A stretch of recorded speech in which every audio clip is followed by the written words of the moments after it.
crafters, it's Andrea from Prairie Sky DIY, your Stampin' Up! Demonstrator in Manitoba, Canada.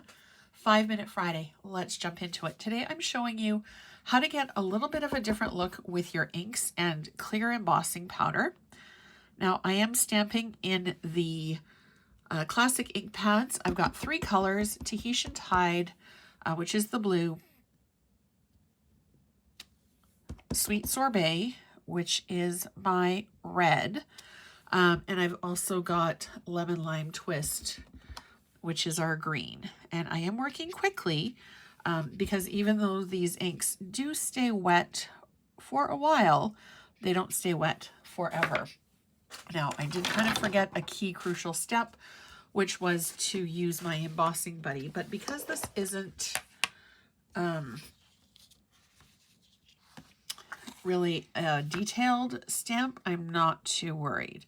So I'm just going to run our embossing powder over, and you do want to make sure to get good coverage. I like using a container, mostly to keep it contained. Now I did make a little mistake earlier, so I flipped it over, and you can see that we've got all of our embossing powder on our cardstock here. Pop the lid back on because embossing powder is kind of like glitter and you don't want it to make a hot mess in your craft room. And then we're going to grab take your pick tool. I'm just going to hold it, grab my heat tool, oops, and then you'll be able to see, I'm working with a light here today because it's very cloudy and very windy. You can see it start to shift color from kind of that dull matte to a little bit brighter and shinier. And I do like to keep my heat tool moving.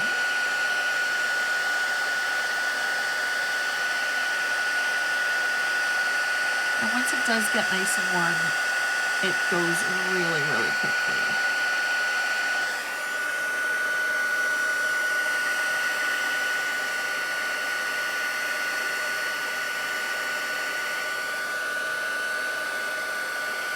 And I'm not sure if you can see very well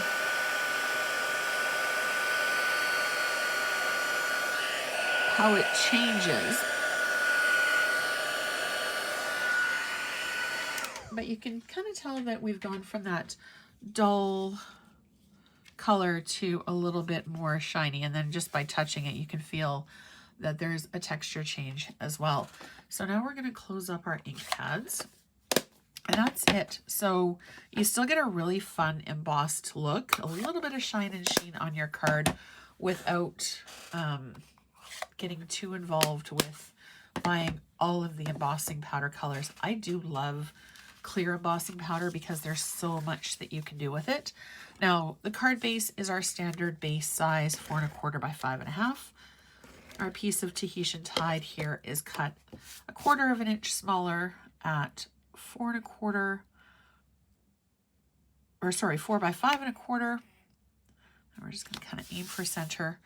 And then we've got our embossed piece is 5 inches by 2 1/4. Now I made it a little bit larger than I needed so that I could tuck it in behind. I'm just going to do a very small edge on this side.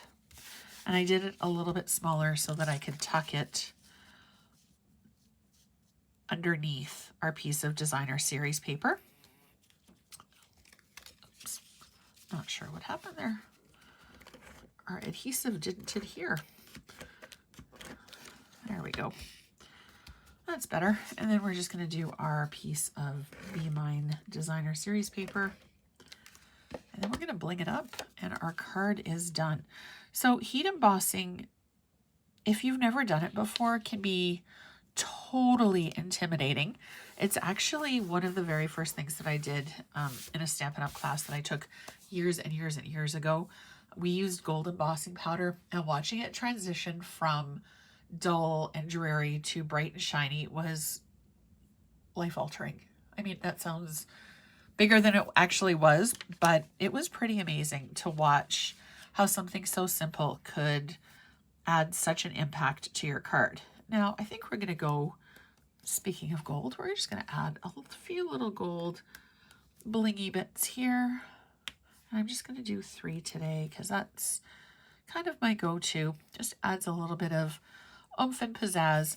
So 3 ink colors that coordinate with our cardstock. And it just kind of, I don't know, it's light and cheery, perfect for a dreary, cloudy day here in Manitoba today. As always, thank you so much for watching. I truly appreciate you spending a little bit of your time with me today. Thanks for watching, and I will see you again really soon. Don't forget to hit subscribe so you're notified every single time a new video goes live.